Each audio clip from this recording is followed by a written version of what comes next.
Eu gostaria que vocês abrissem a Bíblia em 1 Coríntios, capítulo 15.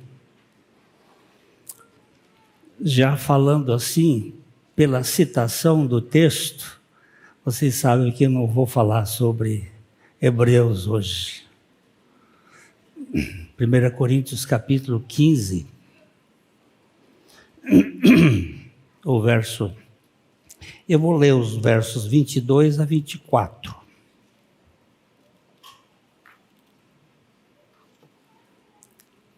Porque assim como em Adão,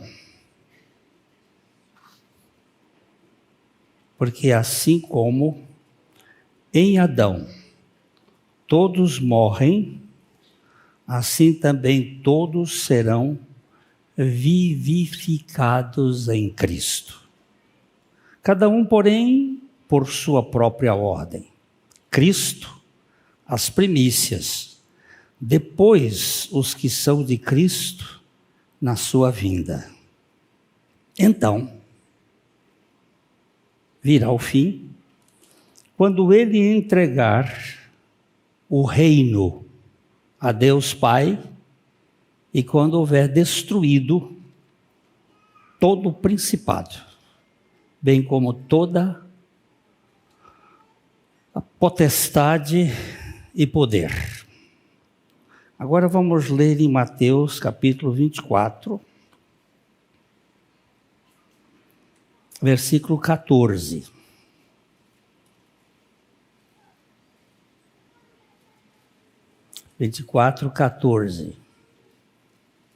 E será pregado este evangelho do reino por todo o mundo, para testemunho a todas as nações. Então virá o fim. Nós estamos diante da tua palavra e nós pedimos que o Senhor fale conosco, edificando a tua igreja e tocando no coração dos teus eleitos, que ainda não creem, para que eles creiam na tua palavra. Nós oramos em nome de Jesus. Amém.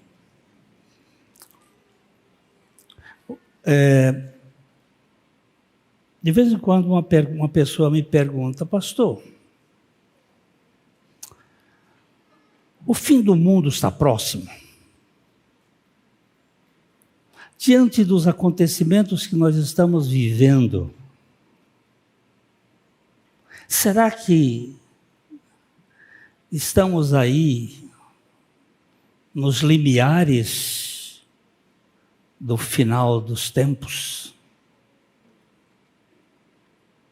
Essa pergunta sobre a proximidade do fim do mundo é comum.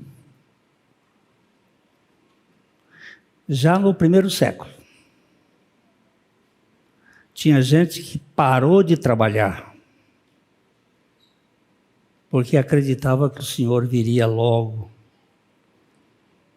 E merece uma resposta fundamentada nas Escrituras e na fé cristã.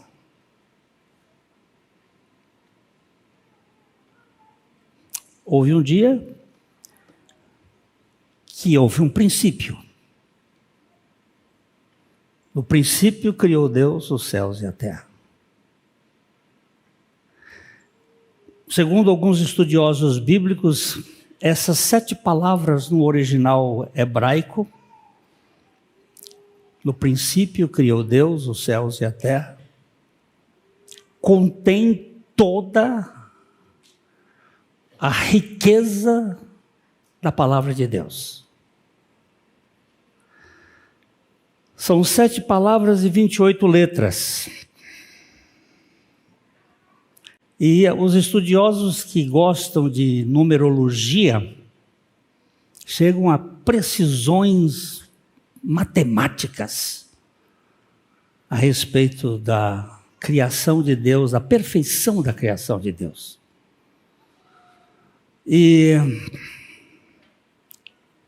Mas houve um momento em que nessa criação aparece um cataclisma. uma hecatombe, um desastre cósmico. Houve uma introdução de um ser caótico que gerou uma queda. E o universo foi invadido pela morte. Na física, na química se estuda a entropia, que é um princípio, a segunda lei da termodinâmica, que mostra que há uma perda de energia no universo. Que as coisas envelhecem, que há um desgaste natural. Você compra uma roupa, uma camisa novinha e pendura no armário. Daqui 20 anos, 30 anos, não precisa usar nem lavar. Ela estará puindo. As mudanças de calor e frio vão fazendo com que isto vá envelhecendo, vai perdendo a força. Mas há também alguma coisa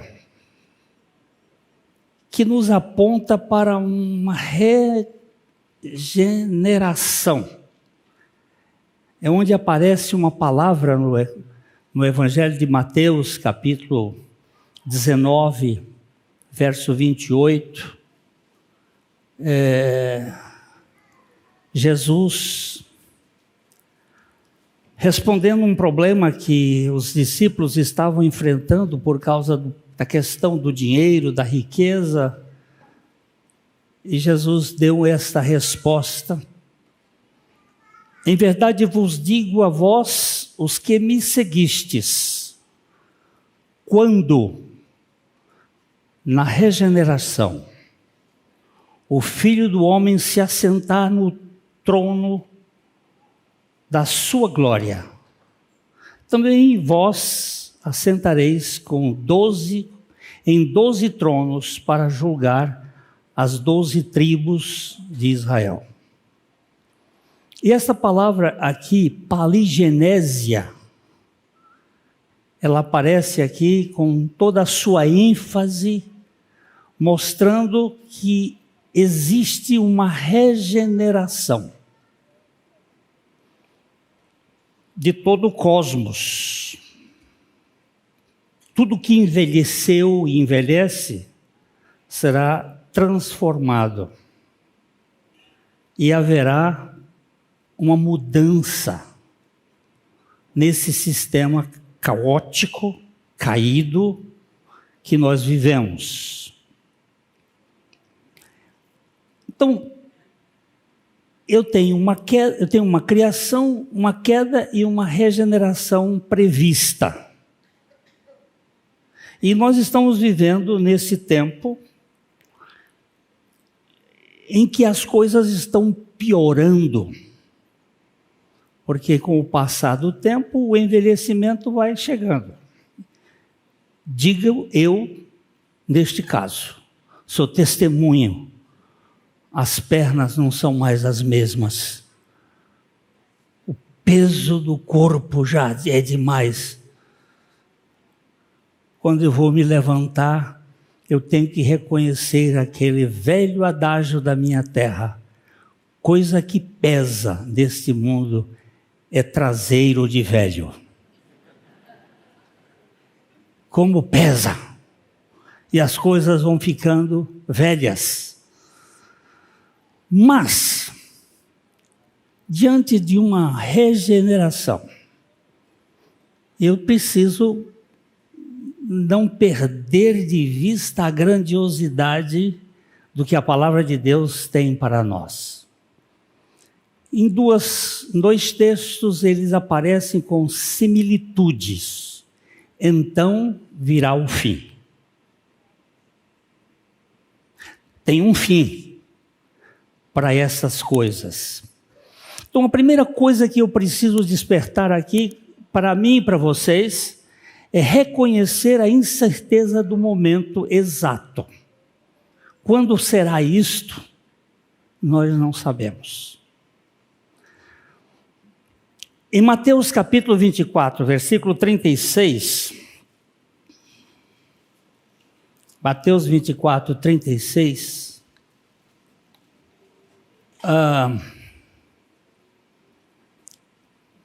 Jesus diz assim: mas a respeito daquele dia e hora, ninguém sabe, nem os anjos, nem o Filho, senão o Pai.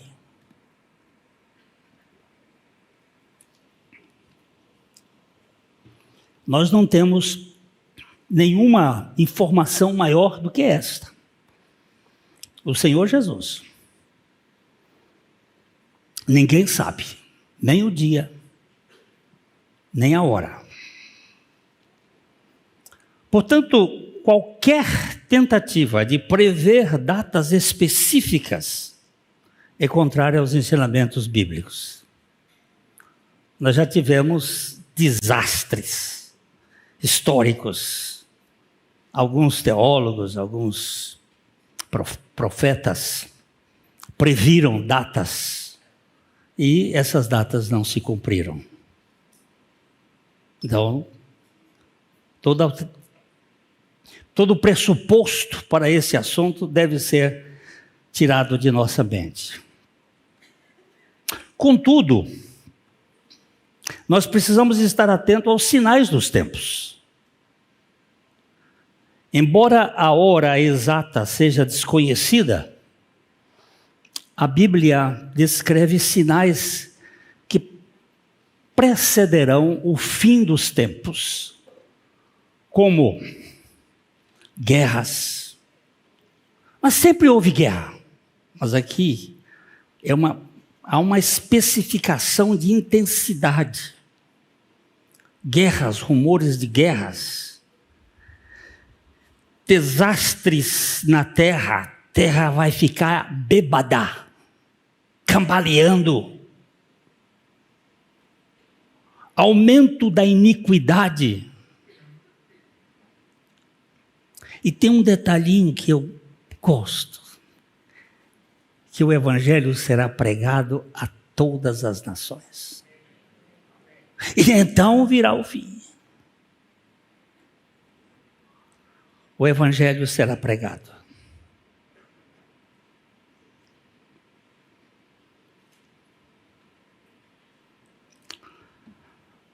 Isso implica em viver uma vida de fé. Eu quero viver obedecendo, servindo, aguardando com esperança que o Senhor Jesus vai voltar. Quero viver assim. Uma outra coisa é você estar atento. Em vez de se preocupar com as datas, Jesus exorta a estarmos sempre preparados. Vamos ver Mateus 24, 42. Ele vai dizer, e essa palavrinha é tão oportuna. Portanto, vigiai, porque não sabeis em que dia vem o Senhor. Mas ele usa a palavra vigiar, que é não durma de touca, não cochile. Fique atento, preste atenção. Esse preparar e não preocupar é muito importante. Quando ele vai chegar? Não sei, mas eu estou preparado. Minha mala está pronta. Meu passaporte está carimbado. E eu estou esperando ele a qualquer momento. Uma outra coisa que me chama a atenção é que nós precisamos encontrar esperança na promessa de Cristo. Para os crentes, a perspectiva do fim dos tempos não é motivo de medo, mas de esperança. Não é paura, é anelo. Aguardamos novos céus e nova terra, onde não haverá FTS. Vocês escutaram ou não? STF, porque lá haverá justiça. Olha o que diz 2 Pedro 3,13.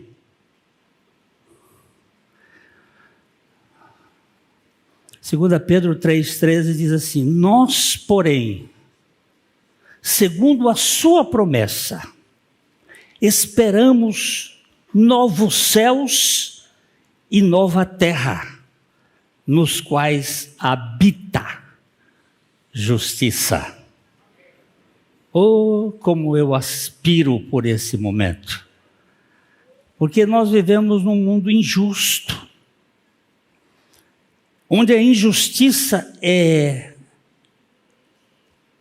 levada a potências. Mas haverá um novo céu e uma nova terra. Essa esperança nos motiva a perseverar e a compartilhar o amor de Deus com os outros. Eu sei que alguns dizem assim, mas desde que mundo é mundo, as coisas continuam do mesmo jeito e não vai acontecer nada. Tudo bem. No tempo de Noé também eles diziam isso. Quando Noé preparava a arca, mas houve um momento que, quando a turma entrou na arca, eles fechou a porta e a água começou de baixo e de cima. A água que vinha das profundezas da terra e águas que vinham da raquia, do cima, e encheram como a pavor. Então, você e eu precisamos estar atentos, saber que haverá um momento em que não vai ter mais oportunidade. Mas enquanto houver oportunidade, nós devemos ser cheios de entusiasmo. Essa esperança nos motiva a perseverar, a compartilhar do amor de Deus com os outros. Eu pergunto para você, este ano que está passando, você compartilhou da esperança do Evangelho para alguém? Você distribuiu o pão para alguém? Porque eu gosto daquela definição. O que é um pregador? O que é um cristão? É um mendigo que diz para outro onde foi que ele encontrou o pão. Partilha o pão. Fala do pão espiritual. Embora não possamos afirmar com certeza se o fim do mundo está próximo, somos chamados a viver de maneira digna do Evangelho. E sempre prontos para o retorno do Senhor, confiando nas promessas de Deus e mantendo nossa real esperança nele. O Senhor vai voltar. Ele vai voltar. Aqui nesses dois textos de Mateus e de 1 Coríntios, nós temos algo apontando para um evento glorioso e definitivo, a consumação do propósito de Deus em Cristo. Essa mensagem não é apenas de juízo, mas de redenção e de esperança para os que estão em Cristo. E a gente vai dar só uma olhadinha rápida nesses dois textos aqui. Mateus 24, 14. Já lemos, mas vamos reler. E será pregado o Evangelho. E será pregado este Evangelho do reino por todo o mundo, para testemunho a todas as nações. Então virá o fim. Alguém me disse assim, então Glênio, vai demorar. Vai demorar. Porque para pregar o Evangelho a todas as nações, se eu disser para você que não falta mais nenhuma nação a ser pregado o Evangelho, eu posso dizer assim, para todas as pessoas não, mas para todas as nações já.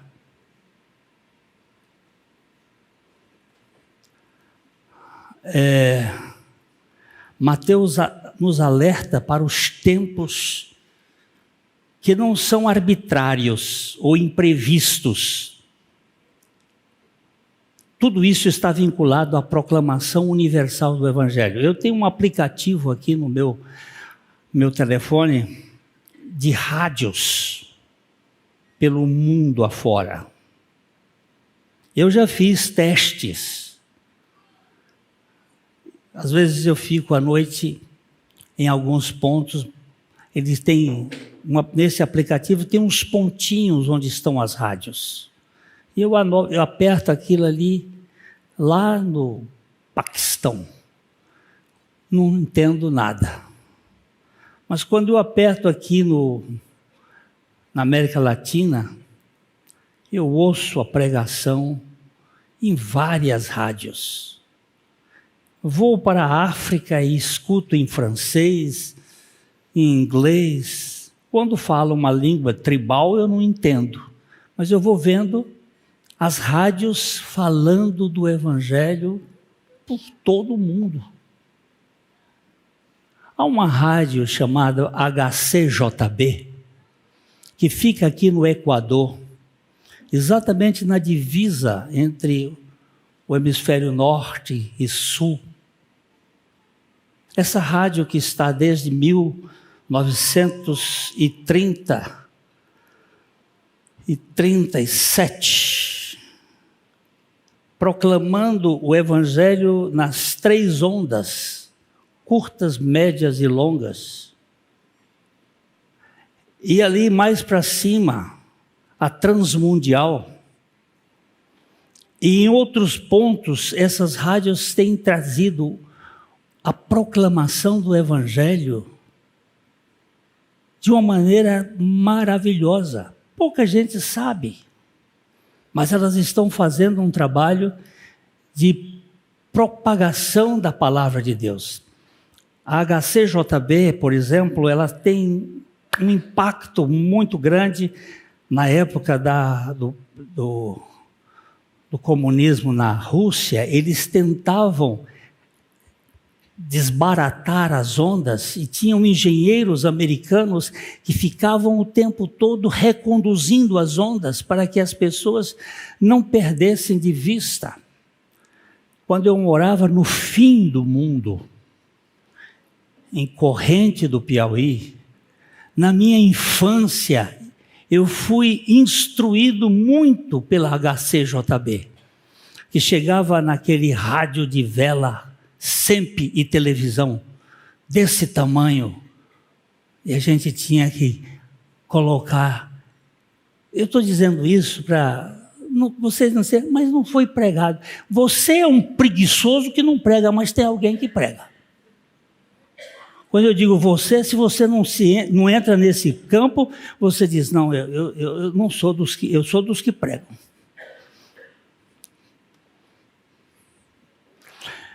O meu teólogo preferido, depois de Jesus Cristo, depois de Paulo, depois de Agostinho e depois de Calvino, é John Owen. John Owen diz o seguinte: a pregação do Evangelho é o meio designado por Deus para a salvação de muitos e para o juízo daqueles que rejeitam a verdade. O Evangelho ele tem duas medidas. A salvação de muitos, não de todos, mas de todos os que creem. E para o juízo de todos os que não crerem. Serão julgados pelo Evangelho. Isso significa que o fim não virá antes que Deus, em sua soberania, permita que o Evangelho alcance todas as nações. Todas as nações. Mas não significa que todas as pessoas irão crer. Mas significa que todos os que creem serão salvos de todas as nações. Nós fomos, em 2019, nós fomos pregar na ilha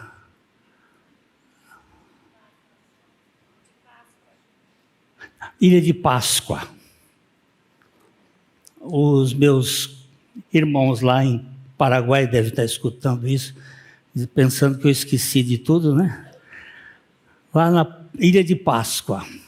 E fomos com uma proposta de que ia ter alguns pastores. A gente tem um trabalho de evangelização de pastores. Evangelização de pastores tem como finalidade fazer com que eles voltem para o Evangelho e não fiquem focados na religião. Nós chegamos lá com uma ideia de que só havia um voo por semana. E a gente comprou as passagens e fomos para a Ilha de Páscoa.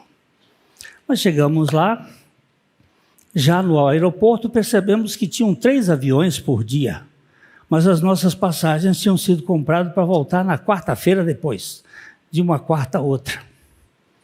Então passamos uma semana na Ilha de Páscoa.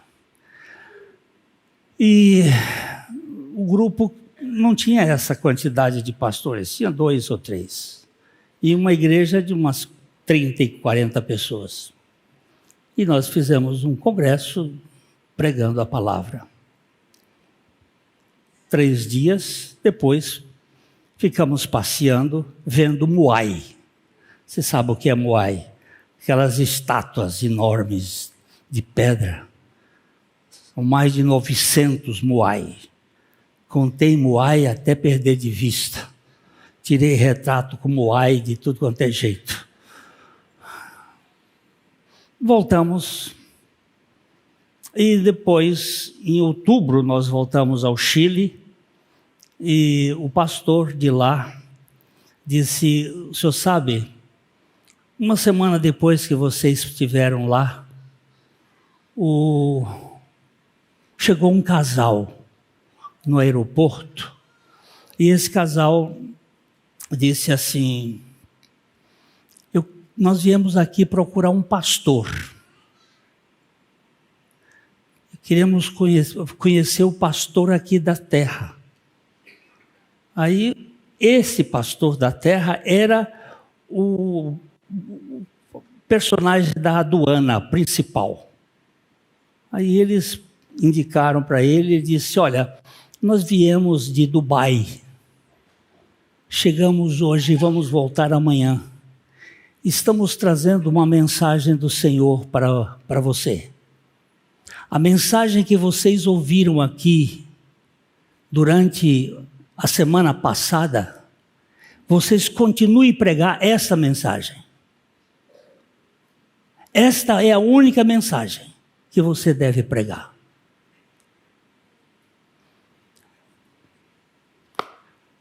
Isso foi em julho. Quando nós chegamos lá em outubro, ele me contou essa história e mostrou uma foto de 108 pessoas que ele já tinha batizado.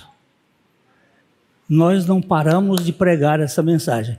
E ele perguntou: mas como é que vocês souberam que tem alguém que pregou aqui? E o Senhor nos avisou para vir aqui e anunciar isso para vocês. Porque o Senhor está interessado que a igreja pregue o Evangelho. O Evangelho não é igrejificar as pessoas.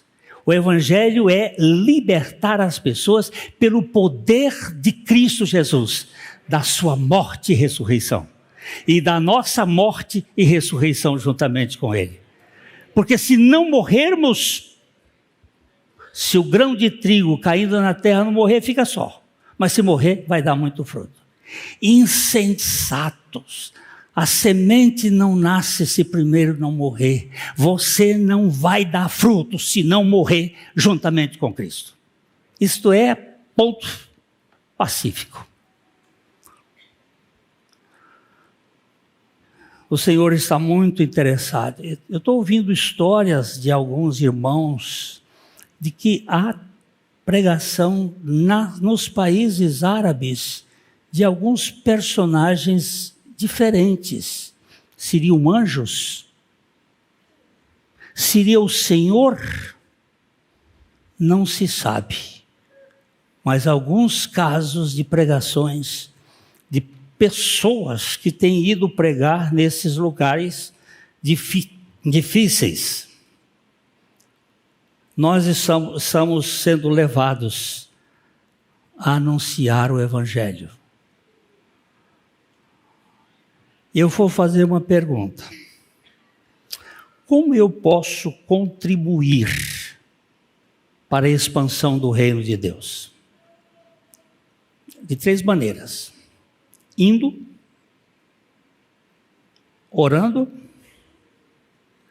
e sustentando aqueles que vão. Às vezes a gente não pode ir, mas sustenta, contribui para aqueles que vão. Às vezes a gente não pode ir, mas ora. Tem gente que acorda de noite e vai ver televisão. Não, acordou, perdeu o sono, ajoelhe e ore. Vai orar pela igreja no mundo. Vai orar pela pregação do Evangelho. Isso é uma atividade muito saudável. Como eu posso fazer isso?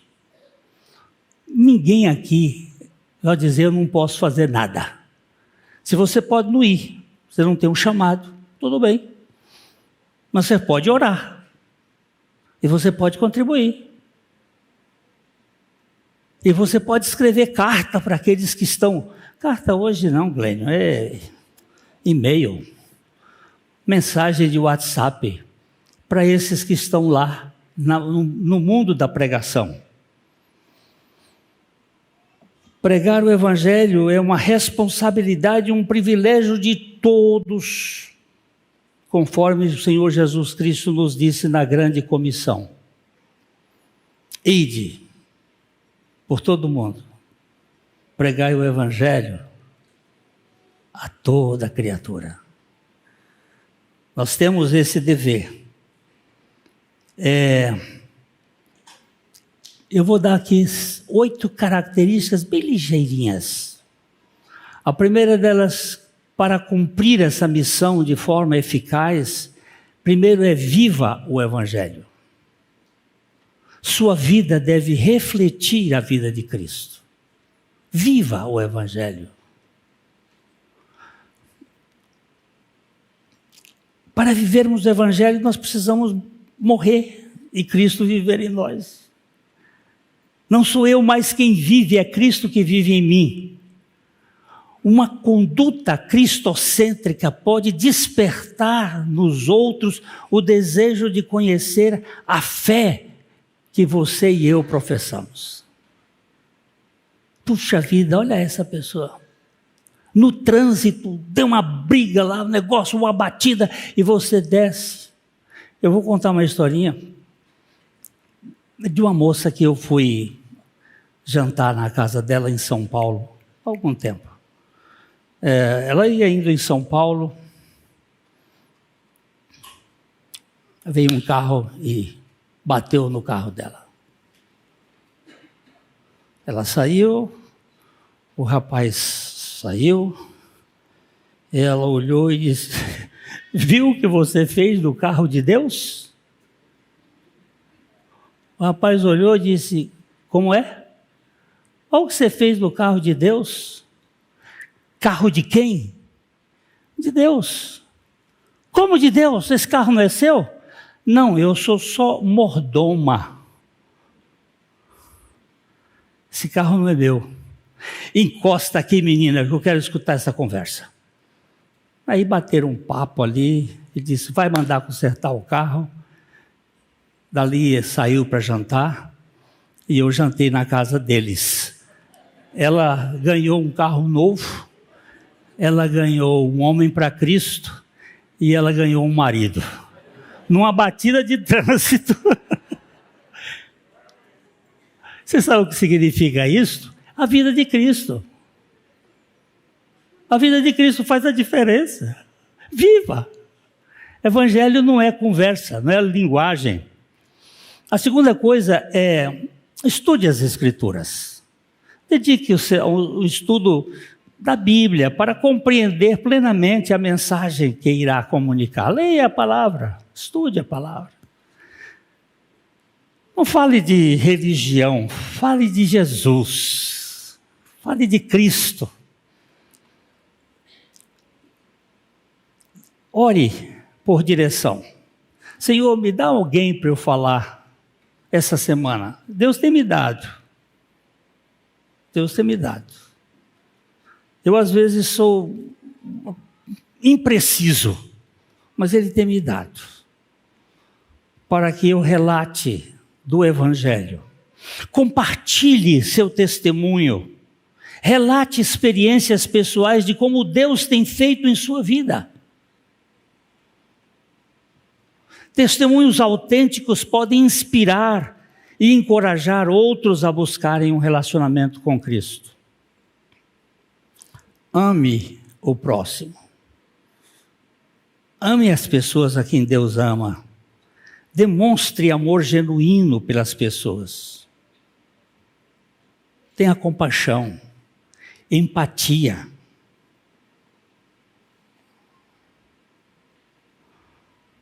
Abra as portas para a mensagem do Evangelho. Seja claro e objetivo. Ao comunicar a mensagem, fale direto, sem jargões, sem termos que possam confundir. Adapte a linguagem ao entendimento do seu público. Se eu estou falando para alguém mais erudito, eu falo um pouco mais. Se eu estou falando para alguém mais simples, eu falo mais simples. Eu agora vou ao Piauí, vou pregar numa igreja, depois eu vou pregar lá no meio do povinho mais simples. Eu vou pregar como a linguagem deles.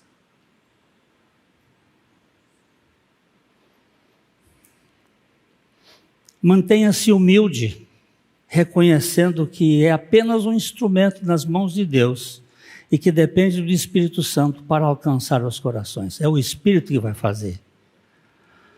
E persista na missão.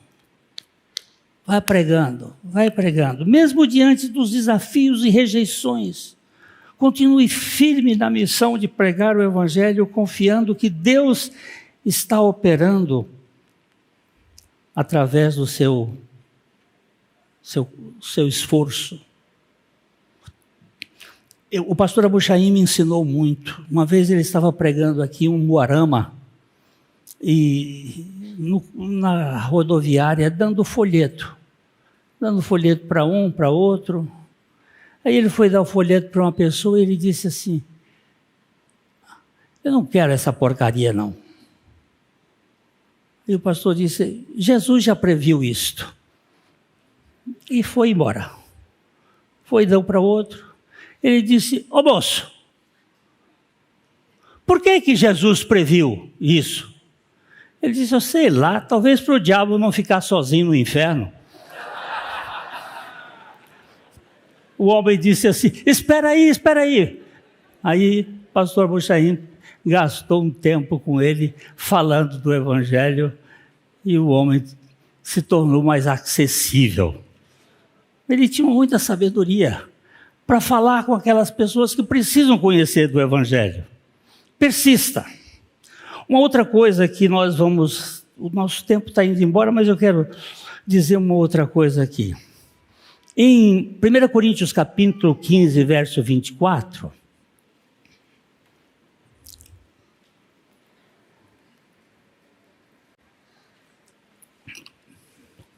e então virá o fim, quando ele entregar o reino ao Deus e Pai, e quando houver destruído todo o principado, bem como toda a potestade e poder. Aqui em 1 Coríntios, Paulo apresenta uma visão grandiosa. Cristo derrotará todos os poderes malignos antes de entregar o reino ao Pai. Todos os poderes malignos. Hoje nós vivemos num mundo tenebroso. Eu não quero nem pensar no que veio à minha mente aqui agora, com respeito às crianças. Com respeito a adrenocromo. Depois você pesquise isso na internet, para saber o que acontece nesse mundo. Onde os poderosos desse mundo estão comprando ampolas a $100.000. E crianças são mortas. Mas tudo isso vai acabar. O mal será derrotado. Esse é um momento em que toda lágrima será enxugada e a criação será renovada. Onde a dor que mora na alma e destrói cada ilusão que nasce, tudo que punge o coração no rosto se estampasse. Quanta gente que chora, talvez existe, cuja aventura única consiste em parecer aos outros venturosa. Esse mundo caótico caído vai virar uma festa, uma celebração não de Babete, mas a festa dos anjos e dos redimidos do Cordeiro. Eu tenho uma vontade de chegar logo. Como dizia Santo Agostinho, na cidade de Deus, este é o momento da consumação da vitória de Deus sobre todas as forças rebeldes, e onde Deus reinará para sempre. E eu tenho essa expectativa. Pode ser que eu não veja nesse período que estamos, mas eu vê-lo-ei no reino da glória do meu Pai. A vinda do Senhor é o desejo da minha alma, a esperança do justo e a alegria dos santos. Vem, Senhor Jesus, Maranata. Enquanto o mal ainda opera no mundo, devemos lembrar que a sua derrota final é certa. Outro dia eu estava orando por aquele homem terrível do Brasil, e eu orava por ele, porque a minha Bíblia me ordena orar. Mas eu dizia, ou a justiça ou o juízo caia sobre ele. Se a justiça cair, ele vai ser regenerado. Mas se o juízo cair, ele vai pagar por cada centavo da sua maldade. Enquanto mal, ainda vamos continuar pregando, vivendo como cidadãos do reino, rejeitando as obras das trevas, bem como proclamando a luz de Cristo. E aqui eu termino dizendo algumas coisas. Muitos temem o fim dos tempos. Mas para nós cristãos, nós que estamos em Cristo, se alguém está em Cristo, é uma nova criação. As coisas velhas já passaram. Eis que tudo se fez novo. Isto é motivo de alegria. Dietrich Bonhoeffer, um mártir do século XX, sofreu na cadeia nas mãos do Hitler. Morreu um pouco antes do armistício. Ele disse assim: o fim dos tempos não é uma ameaça, não é um lugar de medo, mas a consumação da esperança cristã. É a esperança em Cristo que faz a mudança. Este mundo marcado pelo pecado, pelo sofrimento, será transformado.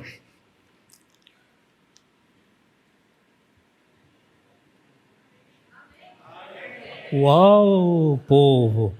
Este mundo marcado pelo pecado, pelo sofrimento, será transformado. Acorda, gente. Por isso, ao meditarmos aqui nesse texto, nós precisamos perguntar: estou eu preparado para encontrar com meu Senhor? Estou preparado? Essa preparação não é baseada em suas obras, nas obras pessoais que nós fazemos, mas baseada no que Cristo fez, na obra que Cristo fez. Dependendo totalmente do que Cristo realizou em meu benefício. A esperança na segunda vinda de Jesus é central para a fé cristã. João Calvino, ele dizia assim: devemos ansiar pelo dia em que o nosso Salvador aparecerá como o Redentor do mundo, para nos trazer a plenitude da alegria que Ele prometeu. Estamos esperando pelo Senhor. E John Piper, que é um pregador americano contemporâneo, gosto muito dele, ele fala muito a minha alma velha. Ele disse assim: a segunda vinda de Cristo é a esperança suprema da igreja. É o clímax da história da redenção. É o início da consumação de todas as coisas para a glória de Deus. Jesus Cristo vai voltar. Quando? Não sei. Se perto ou longe, não me interessa. O que me interessa é que eu estou preparado por Ele para esperá-lo. Eu fiquei imaginando uma noiva, a noiva do tempo de Jesus, porque hoje em dia, depois de Constantino, nós mudamos a história. Antes de Constantino,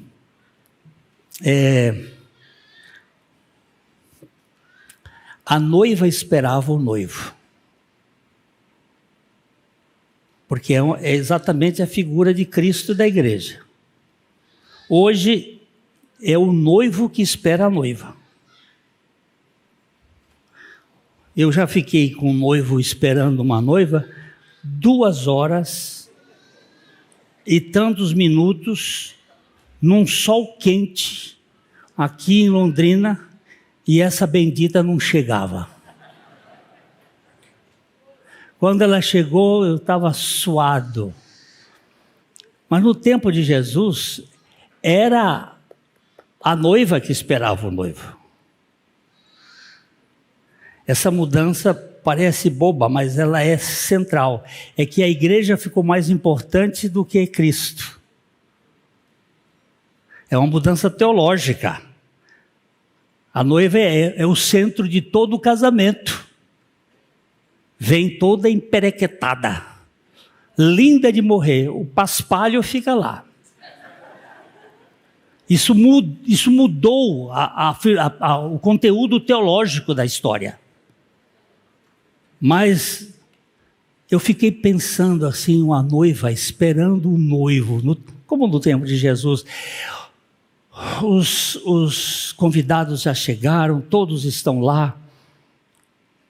Mas ele não chegou ainda. E eu tenho uma ilustração viva dessa. Uma parenta minha, o noivo não apareceu. Ele não apareceu mesmo. E todo mundo ficou lá. Felizmente ela depois achou um outro homem. Mas você imagina quando o noivo chega. O noivo está chegando, a expectativa. O coração bate forte. Está tudo preparado, tudo. É a história das virgens. Como é que estamos nós esperando o Senhor? Eu vejo a vinda do Senhor como um despertamento. Jesus diz assim: vigiai, pois não sabeis o dia nem a hora. Ficai ativo. Nós não fomos chamados a calcular datas, mas a viver de forma vigilante e fiel, esperando que Ele vai voltar. Quando? Não sei, mas Ele vai voltar. Charles Spurgeon, que é outra bênção, ele dizia assim: se soubéssemos que Cristo voltaria amanhã, não mudaríamos nossa conduta de hoje, pois já deveríamos viver diariamente como se Ele voltasse a qualquer momento. Estou esperando pelo Senhor. Essa mensagem é clara: o Evangelho deve ser pregado, o mal será derrotado e Cristo reinará para sempre. Acordou. E você? O que você faz com essa verdade? Responda. Você pode ir, você pode orar, e você pode contribuir para os que estão indo.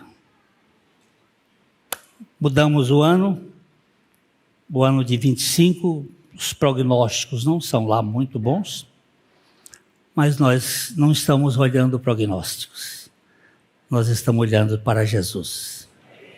Vamos orar?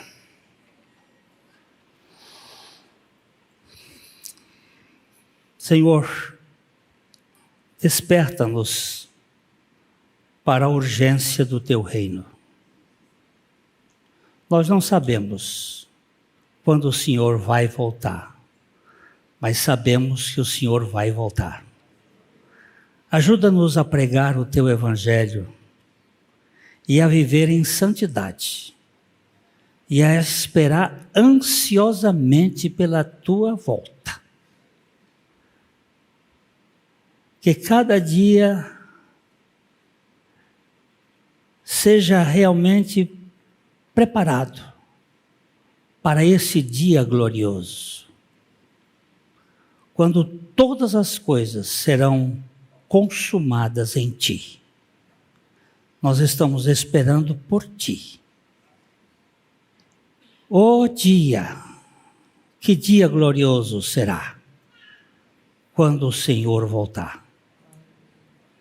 Para nós, os crentes, será um cumprimento de todas as suas esperanças e o início de uma alegria eterna. Vem, Senhor. Amém.